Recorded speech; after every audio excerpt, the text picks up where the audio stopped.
Le château Edmus, je l'ai vu naître avec Romain Bocchio. Nous avons participé à sa restructuration complète depuis 2007 pour en faire une pépite.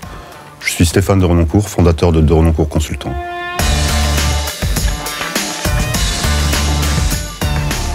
Ce serait cet été indien, et puis ce serait surtout le classicisme.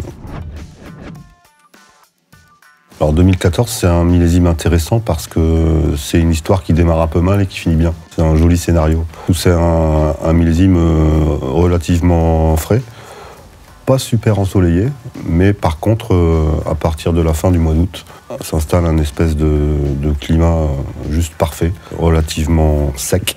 Avec des nuits froides, ça permet d'avoir des maturités lentes, ce qui est un signe de complexité, et surtout de pouvoir ramasser les raisins au moment le plus opportun possible. C'est un millésime qui est intéressant parce que climatiquement, il est très changeant et il est changeant brutalement.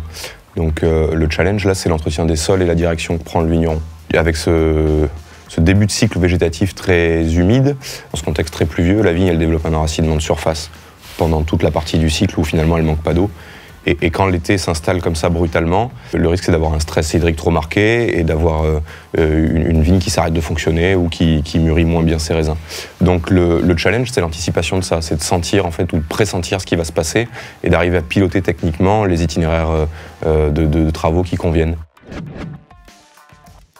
Là, on est vraiment dans le classicisme parce que c'est une belle couleur, peut évoluer. On est encore sur des jolies teintes rouges, rubis. Beaucoup de fruits, des fruits un peu acidulés, des fruits frais, des fruits rouges plus que noirs.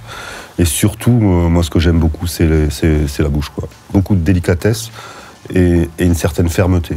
Et c'est toujours magique dans un vin quand on a des choses qui s'opposent. Il y a une acidité qui est là, qui est présente, mais il y a suffisamment de matière et suffisamment d'enrobage de la matière pour apporter une forme de sensualité. C'est un très très joli vin, c'est de la dentelle et ça c'est vraiment du Saint-Émilion.